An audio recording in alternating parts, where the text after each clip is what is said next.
Faut-il remettre en cause le monopole du fisc de pouvoir décider si le dossier de tel ou tel fraudeur doit être transmis ou non à la justice? Pour n'importe quel autre délit dont elle a connaissance, la justice peut poursuivre les délinquants, pas les délinquants fiscaux.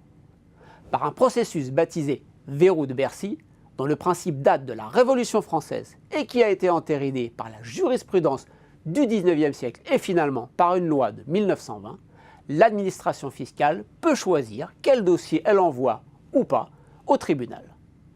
Lors d'une audition à l'Assemblée nationale, Gérald Darmanin, le ministre de l'Action et des Comptes publics, a fourni des statistiques inquiétantes. Sur les 50 000 contrôles fiscaux réalisés chaque année, environ 15 000 mettent en évidence des fraudes caractérisées. Sur ce total, de l'ordre de 4 000 dossiers concernent un montant de fraude supérieur à 100 000 euros. Combien de ces gros fraudeurs finissent devant la justice? C'est là que s'enclenche le verrou de Bercy. L'administration fiscale fait un premier tri de ces 4 000 dossiers et détermine lesquels elle transmet à la Commission des infractions fiscales, la CIF, composée de magistrats du Conseil d'État, de la Cour des comptes et de la Cour de cassation, qui va elle-même choisir parmi ces dossiers ceux qu'elle transmet à la justice.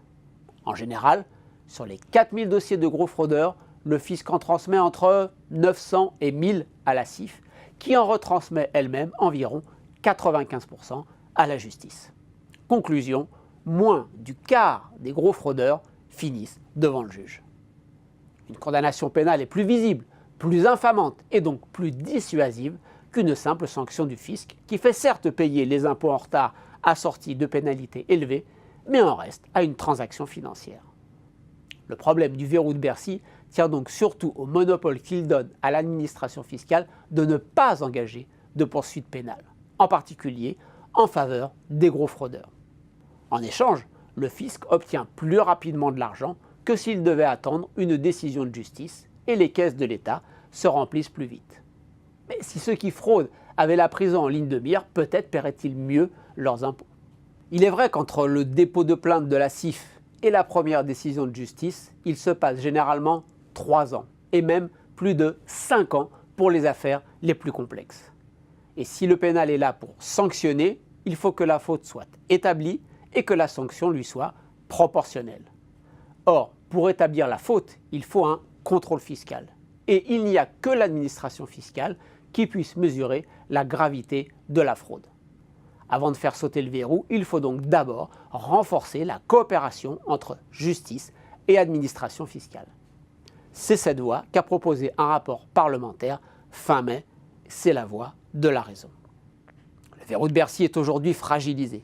Politiquement, il existe une alliance transpartisane pour le remettre en cause.